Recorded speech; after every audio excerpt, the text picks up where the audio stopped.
अब हमको जो दूसरा कंपोनेंट पायरुवेट डिहाइड्रोजनेस है उसको कंपाइल करना है। थोड़ी डिटेल्स मैंने आपको दी उसके बारे में। अब पायरुवेट डिहाइड्रोजनेस लिंक करता है, ठीक है।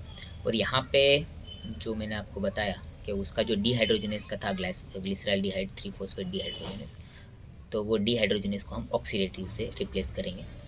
वहाँ पे भी डिहाइड्रोजनेस मीन्स एक तरह का ऑक्सीडेशन रिडक्शन दोनों होता है, और यहाँ पे भी ऑक्सीडेटिव मीन्स ऑक्सीडेशन होगा ऑक्सीजन का, ठीक है।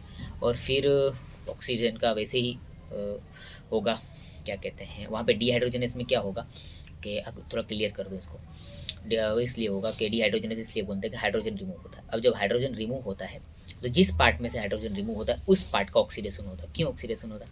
हाइड्रोजन मोस्टली इलेक्ट्रॉन्स लेके निकलेगा। अब इलेक्ट्रॉन्स लेके निकलेगा तो ऑक्सीजन पे प्लस साइन बढ़ेगा, तो उस चीज़ का ऑक्सीडेशन होगा। और इलेक्ट्रॉन लेके निकलेगा तो ऑलरेडी उसको लेने के लिए कोई ना कोई आएगा, कोई व्हीकल आएगा, तो वो व्हीकल यहाँ पे NAD प्लस होगा।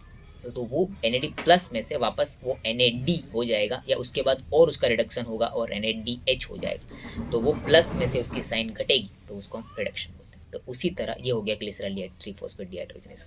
उसी तरह पायरुवेट में भी यही हो रहा है कि पायरुवेट में क्या होगा कि H- आयन वहाँ पे भी रिमूव होगा। अब H- आयन रिमूव होगा तो उस वाले जो फेज़ होगा वहाँ पे ऑक्सीडेशन होगा, उसका ऑक्सीजन का ऑक्सीडेशन होगा क्योंकि प्लस साइन बढ़ेगी। फिर वही हाइड्रोजन को लेने के लिए वापस NAD प्लस आएगा। तो यहाँ पे जो NAD प्लस है वो वापस पहले प्लस साइन एक इलेक्ट्रॉन ग्रैब करेगा और फिर H प्लस और H- एक H एटम ग्रैब करेगा, तो यहाँ पे बन जाएगा वापस NADH बन जाएगा। तो यहाँ पे इसका रिडक्शन होगा। तो ये हो गया हमारा ऑक्सीडेटिव पार्ट। वहाँ पे वो डिहाइड्रोजनेज में ये पार्ट कवर होता था ग्लिसरॉल्डिहाइड 3-फॉस्फेट डिहाइड्रोजनेस में, और यहाँ पे पायरुवेट डिहाइड्रोजनेस में ऑक्सीडेटिव पार्ट में ये पार्ट कवर होता है। अब बचा यहाँ पे डीकार्बोक्सिलेशन। डीकार्बोक्सिलेशन वहाँ पे नाम ही नहीं है, वहाँ पे जस्ट एक ग्लिसरॉल्डिहाइड 3-फॉस्फेट डिहाइड्रोजनेस। यहाँ पे डीकार्बोक्सिलेशन क्यों है? यहाँ पे डीकार्बोक्सिलेशन इसलिए है कि यहाँ पे 3 कार्बन स्ट्रक्चर पायरुवेट में से हमको 2 carbon structure acetyl coenzyme A बनाना है, ठीक है।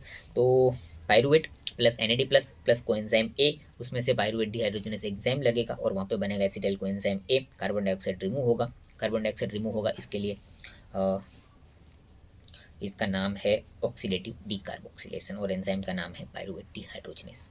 और NADH और H+-। अब सेम सिमिलरिटी के बाद यहाँ पे भी H+- क्यों रिलीव होता है? देखिए, वही पायरुवेट में से हाइड्रोजन आयन रिमूव होगा।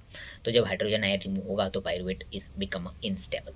अब उसको स्टेबल करने के लिए यहाँ पे 5-5 कोएंजाइम, 5-5 वो कोफैक्टर कोएंजाइम वापरेगा, उसको स्टेबिलिटी करेगा। तो वहाँ पे एक चीज़ जो मेन है उसमें है एक हाइड्रोजन चला जाएगा। अब हाइड्राइड आयन जब रिमूव होगा तो वो 2 इलेक्ट्रॉन और 1 प्रोटॉन लेके बाहर निकल जाएगा। तो जैसे ही 2 इलेक्ट्रॉन और 1 प्रोटॉन लेके बाहर निकलेगा तो पायरुवेट इनस्टेबल हो जाएगा। तो उसकी पार्शियल स्टेबिलिटी के लिए हम हाइड्रोजन आयन वहाँ से लाएंगे और हम पायरुवेट पे स्टेबल कर देंगे, just for the partial stability. जैसे हम ग्लिसरॉल्डिहाइड 3-फॉस्फेट में भी हमने पार्शियल उसको स्टेबल किया था जब तक उसमें इनऑर्गेनिक फॉस्फेट अटैच नहीं होता। तो यहाँ पे पार्शियल स्टेबिलिटी हो गई।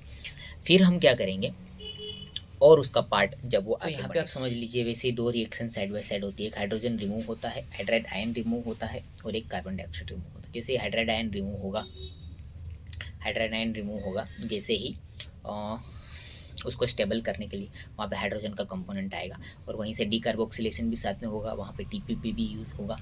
और फिर उसके साथ एक मॉलिक्यूल बीच में बन के, उसका हम डिटेल में एक वीडियो बनाएंगे। तो फिर उसमें से बनता है एसिटाइल कोएंजाइम है। मतलब ग्लिसरॉल्डिहाइड 3-फॉस्फेट डिहाइड्रोजनेस और पायरुवेट में 2 चीज़ समझनी है कि दोनों में हाइड्राइड आयन निकलता है। पार्शियल स्टेबिलिटी के लिए हाइड्रोजन आयन बीच में मेंटेन होता है, और वहाँ पे फिर डाइहाइड्रोक्सी एसीटोन फॉस्फेट बनता है, और यहाँ पे जो है एसिटाइल कोएंजाइम में 1 कार्बन कम बनता है। Okay, thank you.